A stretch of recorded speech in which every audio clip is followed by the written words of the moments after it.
What is the most comfortable sneaker of 2022? Let's find out.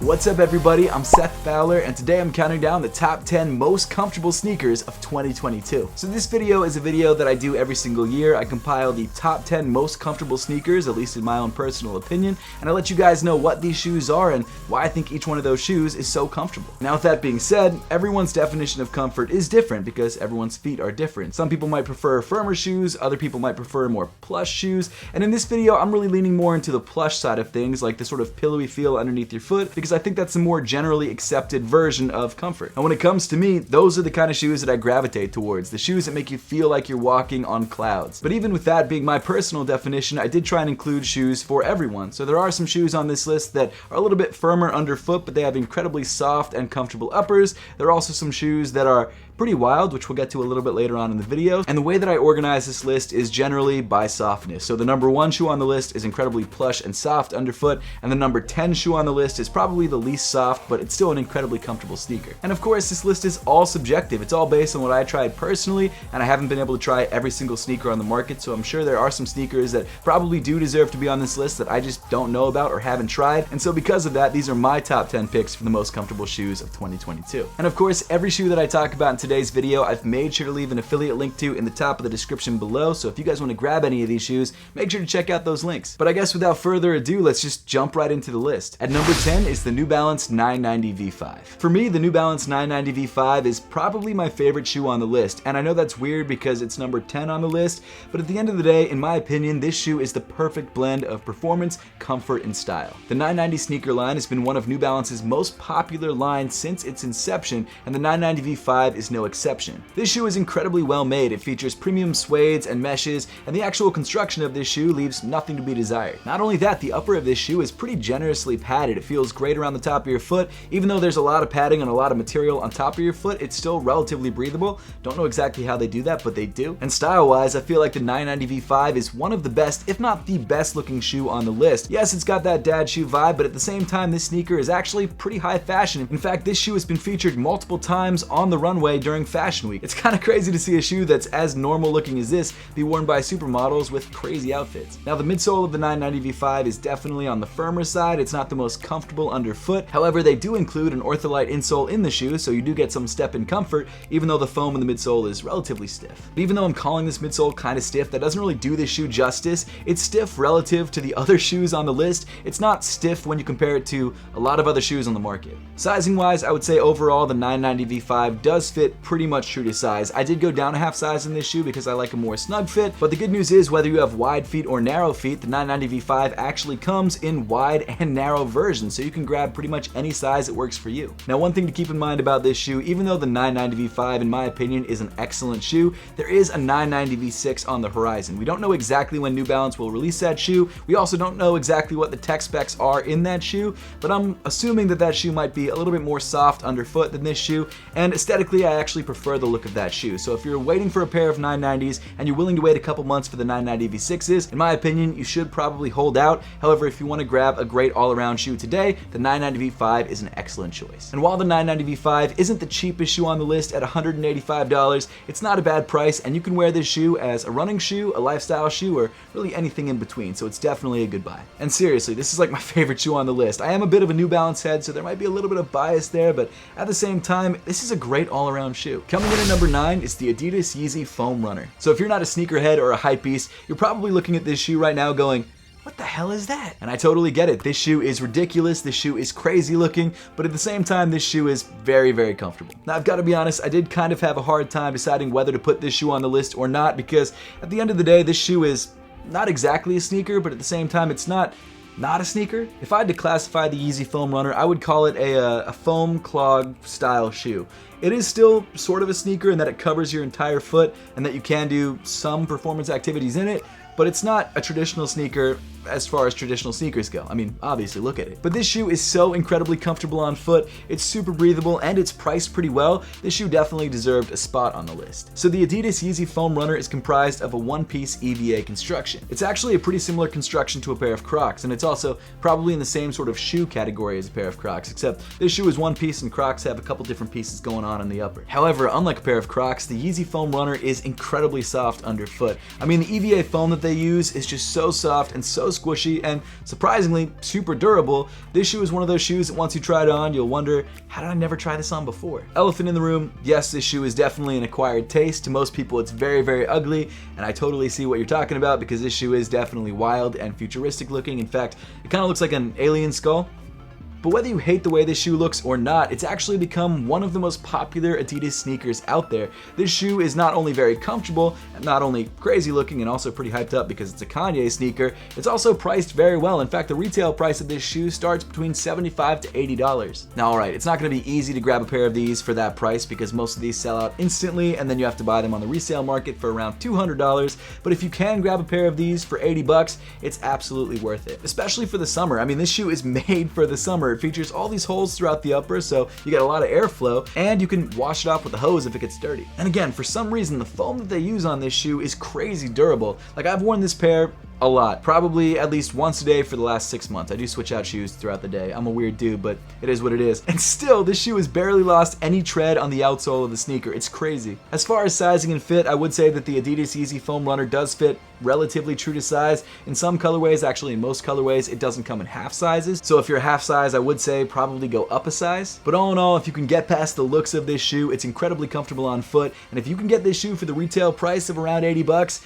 it's definitely worth it. Number 8, the Brooks Glycerin 19. So if you're into running at all, you're probably familiar with this shoe. Brooks is one of the most well-known and trusted brands when it comes to running sneakers and also just sneakers in general, and the Glycerin line is one of their most popular. The newest version of this shoe, the Glycerin 19, actually released last year and probably will be updated at some point in 2022. However, we don't know exactly when that's going to be. And as far as I'm concerned, the Brooks Glycerin 19 is probably their most comfortable sneaker. As far as underfoot comfort, the Brooks Glycerin 19 features a midsole that's made up of DNA loft cushion, which is soft underfoot but not incredibly squishy. It's definitely a step up from the 990 V5s, but it's not as soft as a lot of the other shoes on the list. I would actually say the shoe is great for you if you're looking for a decent amount of cushion underfoot, but nothing that would feel too plush. For the upper of this shoe, Brooks uses an engineered mesh, which is pretty flexible and also relatively breathable. And I've got to say that the heel and ankle area of this shoe is so well padded and so incredibly plush, it might actually blow you away. The midsole probably won't be the softest thing you'll ever feel, but this upper, at least in the heel area, is crazy soft. For sizing, I would say that the Brooks Glycerin 19 does fit relatively true to size. Some people say that it fits a little bit narrow. I have more narrow feet, so it fit me great. If you're a wider footed person, maybe go up half a size, but I would say overall, true to size is probably fine. Pricing wise, the Brooks Glycerin 19 is definitely in the middle of the pack. This shoe comes at a retail price of $150, and honestly, when the new version of this shoe comes out, you'll probably be able to get this shoe on sale for significantly cheaper, and I don't know if the Brooks Glycerin 20 is going to be that much better than the 19, so keep that in mind. In fact, a lot of shoes on this list, and just performance shoes in general, usually from year to year, it's more of an incremental improvement than a crazy groundbreaking improvement. So in a lot of cases, if you're more budget conscious, I would honestly say grab last year's model on sale. Coming in at number 7 is the On Cloud Cloud Stratus. So even though On is one of the newer sneaker companies on this list, over the last couple years they've quickly become one of the most popular running sneaker brands out there. And this honestly is the first time I've ever tried out a pair of On Cloud sneakers. So this is the On Cloud Cloud Stratus. This is apparently the most comfortable On Cloud shoe that they make, and genuinely I had no idea what to expect with this shoe. I thought the midsole was kind of weird looking, so I had no clue what I was going to experience, but I've got to say that after wearing this shoe for a while, I'm blown away. Man, On Cloud makes a pretty comfortable shoe. This Cloud Stratus sneaker is a very comfortable go-to shoe both for runs and just walking around. The Cloud Stratus features what On Cloud calls Helion enriched cloud tech. I have no idea what that means, but I'm assuming that's the foam that they're using in the midsole. And I think the combination of the softness of the foam material and also these perforations made throughout the midsole allow for a very soft and cushioned ride. Obviously these holes allow for more compression underfoot, so it really does feel like you're sinking into the shoe, which I like. It's not the most comfortable shoe on the list. That's, pretty obvious because it's number 7 on the list, but it's still a pretty comfortable sneaker, and the upper, made of polyester, is actually very breathable. Now I've got to say, aesthetically, in my opinion, this is probably the ugliest shoe on the list. I don't think people who are buying On Cloud shoes are buying them because they're great looking sneakers. I think they're buying them for the comfort and the actual technical abilities of these shoes, but I do have to say this is not something I'd really wear around on a daily basis because I just don't think it goes with that much. It's a pretty wild looking shoe. Okay, maybe not as wild looking as the foam runners, but I'd actually choose to wear the foam runners over this, but that's my own personal preference. That being said, this shoe is still very comfortable. The upper is pretty well padded around the heel. Like I said, it's very breathable, and the CloudTech cushioning underfoot is surprisingly responsive and soft. As far as sizing goes, the Cloud Stratus does fit pretty much true to size. I would say this is almost a 1-to-1 true to size fit, at least for me. The price of this shoe is a little bit high. It's $170. It's not the most expensive shoe on the list, but it's definitely up there.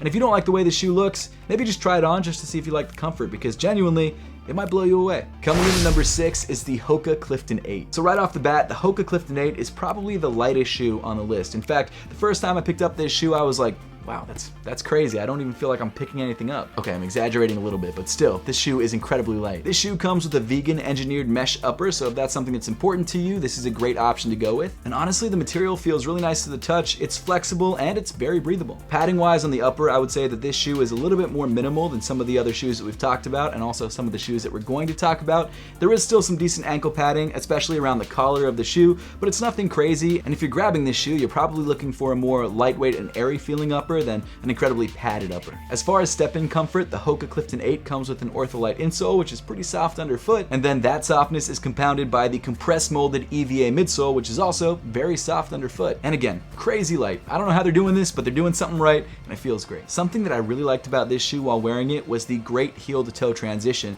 It almost feels like you're on a rocker on this sneaker. You almost roll into the next step, which feels awesome when you're running or even when you're just walking around. Plus, even though I don't run a lot, and I'm really not a great runner, my form sucks, I do primarily run in Hokas because of how stable they are underfoot. The midsole is nice and wide and very stable, so you never feel like you're going to slide one way or another or roll over the shoe. As far as sizing goes, the Hoka Clifton 8 does fit true to size. However, some people have said it fits a little bit wide. I did find that it fits a little bit wider because I have more narrow feet, but if you like a more wide and airy fit, this is a great way to go, and I would definitely recommend going true to size. And for pricing, the Hoka Clifton 8 comes in at a reasonable $140. Now, like I've said, all of the sneakers on today's list are incredibly comfortable on foot. However, if you're not wearing comfortable socks with those sneakers, you're not getting the most comfortable on-foot experience. And as a sneakerhead, for years, I was in search of a pair of socks that were not only incredibly comfortable and breathable, but also looked great with my sneakers. And because I could never find those socks, I just went ahead and started my own sock company. My sock brand is called Apothecary. They're the best socks ever. They're incredibly comfortable, they're super breathable, and they fit great because of our ISO weave technology. And not only that, because we're sneakerheads, we've specifically designed these socks to go well with your sneakers, no matter what style of sneakers that you wear. And one of my favorite things about Apothecary is that we drop limited collections and collaborations in addition to our essentials lines that come in crazy colors and honestly usually sell out very quickly. In fact, this week we're dropping the wavy collection that comes in 4 awesome colors, and they all go great with your sneakers. Plus, like I said, the Apothecary Sock 3.0 is incredibly comfortable and just adds to the comfort of any of the shoes that I mentioned in today's list. So if you'd like to check out Apothecary for yourself and grab your sneakers favorite socks that are also stupid comfortable on foot, it's crazy, I'm wearing a pair right now, they're awesome, make sure to check out the link in the top of the description below or check out apothecary.com. Coming in at number 5 is the Adidas Ultra Boost 22. So for years, I've considered the Ultra Boost line one of the most comfortable, if not the most comfortable line of sneakers out there. And what's crazy is that over the last 2 or 3 years, I feel like Adidas has almost lost their edge. These shoes just don't feature that same sort of cloud-like comfort that I'm used to from Boost sneakers. And it's not for lack of adding cushioning to their shoes. I mean, obviously this shoe features a stupid amount of Boost cushioning underfoot. I mean, it's almost like 1.5 inches, but it's really just the fact that they haven't really innovated on the silhouette. Now, Boost cushion, which is this styrofoam looking thing on the midsole of the shoe, is probably one of the softer foams on this list. However, this shoe is actually a little bit deceiving with the amount of boost it actually features. So you may not notice this on the side of the shoe, but your foot actually rests about halfway down on this midsole. The boost that goes around the heel of the shoe is actually coming up above your heel and doesn't really compress when you wear the shoe. You're really only getting the compression from this bottom half of the midsole. So even though it looks like there's a huge amount of boost on this shoe, you're really not getting the same softness that you would get from all of the boost if you were directly on top of it. Negativity aside, I do still genuinely think that the Adidas Ultra Boost line is one of the best running sneaker lines out there. I just have held it to such a high standard over the last 5 years. The fact that the Ultra Boost 22 is not at the top of this list is not concerning, but definitely a little disappointing. The newer Ultra Boost models are just not at the top of the pack anymore. They're definitely close to it, but they're just not at the top, which is unfortunate because these shoes are pretty expensive at $190. That being said, the Boost still does feel soft and comfortable underfoot, definitely more so in the heel than in the forefoot. There's actually not a huge amount of boost in the forefoot. The upper of the shoe, though, is really where this shoe shines. This sneaker features a full semi-recycled prime knit upper, which is an incredibly soft and durable and also very breathable breathable Adidas knit pattern. I think out of every shoe on this list, the Adidas Ultra Boost is really the only one that feels like a sock on your foot. I mean, it really feels like you're wearing a sock on top of your socks, and there's no other shoe on this list that does that. Every other shoe is more of an engineered mesh that features some padding, or if it is a knit, it does feature more padding than this shoe. This shoe is definitely just like a knit upper that hugs your foot and really holds you in place pretty well. And again, because it's just a knit on your foot, it's very breathable, it's very soft, and the upper of this shoe is pretty lightweight. The bottom half isn't, so overall the shoe is still a pretty heavy shoe, but the upper of this shoe is very light and very minimal, and I like that about it. Styling wise, while I don't like the newer versions of the Ultra Boost as much as the original Ultra Boost from 2015, I still think this is a good looking sneaker. I still think this is one of the better looking shoes on the list. It definitely gives you that performance running vibe, and if that's something that you're looking for, or even if you're just looking for a comfortable lifestyle shoe, the Adidas Ultra Boost 22 is a great shoe to go with. I actually kind of prefer the Adidas Ultra Boost 21, so if you're looking to grab a pair of these, maybe try and grab a pair of the 21s on sale because they're a very similar sneaker. As far as sizing, I would say that the Adidas Ultra Boost 22 does fit true to size. However, it's not the best for wide footers, so if you have a wider foot, maybe avoid this silhouette, but it's still a comfortable shoe, it's still a good looking shoe, and if you can stomach that $190 price point, this is the most expensive shoe on the list, then it's not a bad shoe to pick up, and you definitely won't regret grabbing it. Next up at number 4 is the Nike Pegasus 38. So no matter whether you're familiar with running sneakers or not, you've definitely seen a pair of Nike Pegasus sneakers on somebody's feet because this is one of the most popular running sneaker lines of all time. And the Nike Pegasus 38 is just the latest iteration of this shoe. With that being said though, the Pegasus 39 is coming out in the next couple weeks. It's obviously too early for me to grab a pair of those, but expect them to be a slight iteration on the Pegasus 38s. That said, in my opinion, this is probably the most normal and honestly clean looking sneaker on the list. Aesthetically, this shoe is kind of a no-frills sneaker. It's not trying to catch anyone's attention, but it is a great everyday sneaker, whether you're running in this shoe or just wearing this shoe as a lifestyle sneaker. In my opinion, there are a couple things that make the Nike Pegasus 38 an excellent choice for really anybody. The first thing is the comfort of this shoe. The midsole of the sneaker is made up of Nike React. Now, Nike React foam is one of Nike's softest foam cushions. It feels incredibly soft underfoot. It compresses really nicely. It has a nice spring back so you bounce into the next step. And in addition to that, Nike also added an air zoom unit in the forefoot, which isn't as soft as React, but it does give you a bouncy feel in the forefoot. Pair that underfoot comfort with this relatively minimal engineered mesh upper that has some decent padding around the top of the ankle, and you've got an all-around very comfortable shoe that looks good. Now, I know there are some runners out there that have some complaints with the Pegasus 38s,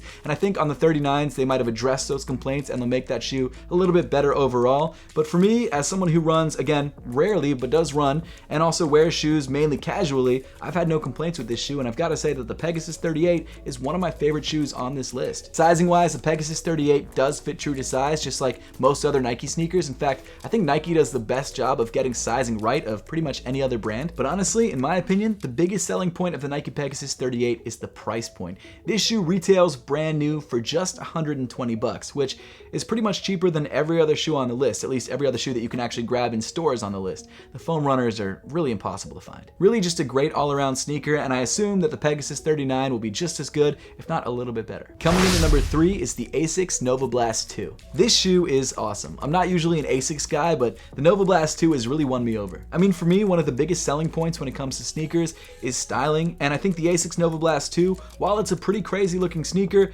it's a really good looking sneaker, especially in this minty colorway. I just love it. I really think this is a very stylish and clean looking shoe. As far as cushioning, the Asics Nova Blast 2 features an insane amount of flight foam cushioning, which is incredibly soft underfoot. And unlike the Ultra Boost, your foot actually does rest on mostly flight foam. There is a little bit that comes up on the side of your foot, but not that much. The flight foam cushioning is super soft underfoot. It's super responsive. I love the way it feels. It's one of the most comfortable shoes I have in my entire collection, let alone one of the most comfortable shoes on this list. And when paired with this nice light and airy feeling engineered mesh on the upper, as well as this really nice padding around the ankle, you get an incredibly comfortable shoe. Now, while I did make this shoe number 3 on the list, I do think there's a case to be made for this shoe being number 2. And the reason for that is because the foam cushioning underneath this shoe is actually softer than number 2 on the list. Not by much, but it's definitely softer. And the reason I put the next shoe over top of this shoe is because I think the total package of that shoe, I guess, is slightly more comfortable than this shoe. But this shoe has incredibly soft foam underneath your foot, and if that's something that you're looking for and you like the look of this shoe, you should definitely grab the Asics Nova Blast 2. The sizing on the Nova Blast 2 is true to size. I had no problems with this shoe whatsoever, and the pricing on this shoe is also pretty appealing at just $130. Coming in at number 2 is the New Balance 1080 V12. In my opinion, this shoe is the total package. It features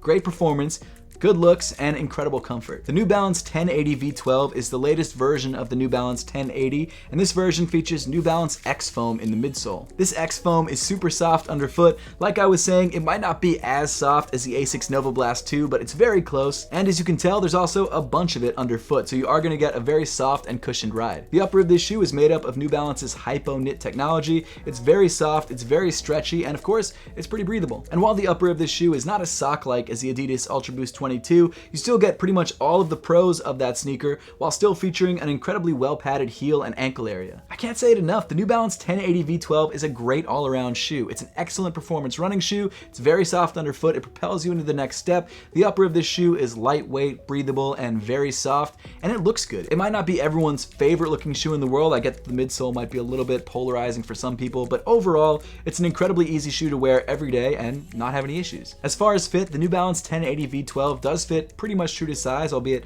a little bit long, so if you don't like having room in front of your toes, maybe go down half a size or try a different shoe. And pricing of this shoe also is pretty middle of the road at $160. And then finally, rounding off the list at number 1, we've got the Nike Zoom X Invincible Run. So you might remember this shoe from being the number 1 spot of last year's list, and it's crazy to me that in a year, no other brand has come up with a shoe as comfortable as this shoe. Not even Nike, there's no replacement in sight for this shoe. The Nike Zoom X Invincible Run is ridiculously soft underfoot. In fact, this shoe is head and shoulders above any of the other shoes on the list. It's crazy. This shoe features a full-length Zoom X midsole, which is the softest foam that Nike makes. I mean, it's stupid soft underfoot. It doesn't make sense how soft this shoe is. Pair that with the soft and flexible Flyknit upper, as well as an incredibly plush heel area and ankle area of this shoe. This shoe is by far the softest and plushest shoe on this entire list by a long shot. Now, I understand that some people don't like shoes that are this soft and this plush. I mean, this shoe literally feels like you're falling into the sneaker. It's ridiculous. And I think for those people, go for a shoe earlier on in the list. There's nothing wrong with that. Those are all still very comfortable shoes.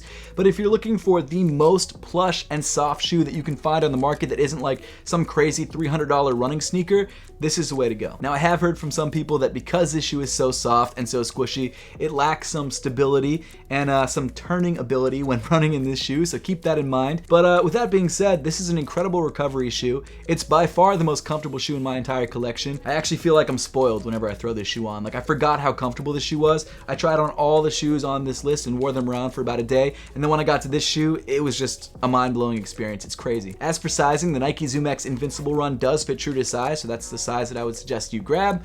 And again, if you're looking for the max cushion available, this is a shoe to go with. Now, because this shoe is the most comfortable or most plush shoe on the list, it does come with one of the highest price points at $180. You may be able to find certain colorways of this shoe on sale because this shoe came out about a year and a half ago at this point, so you might be able to find something, but most of the good colorways are priced at full price, and unfortunately, that's what you're gonna have to pay. But if you're looking for the most plush shoe out there, $180 is gonna get you that, and you're not gonna regret it. The only thing that I don't love about this shoe is the styling. I think this shoe is kind of ugly, especially in this colorway. I don't know why I grabbed this colorway, to be honest, a year ago when I grabbed this shoe, but I just don't love it. I think that the texture on the midsole is kind of ugly, and honestly, it's only really there to cover the creasing because this foam creases incredibly quickly. It'll probably be creased out of the box when you get the shoe. Aesthetics aside, as far as a casual shoe that you can wear every day if you're looking for the maximum comfort, or if you're looking for a good recovery running shoe, the Zoom X Invincible Run is the way to go. But that about wraps up my list of the top 10 most comfortable sneakers of 2022. Now, I would love to know your thoughts on this list and whether you agree with the list or whether you thought I left some shoes out, so make sure to let me know your thoughts in the comment section down below. Also, don't forget to check out my sock brand Apothecary if you're looking for your sneakers favorite socks that are also incredibly comfortable on foot.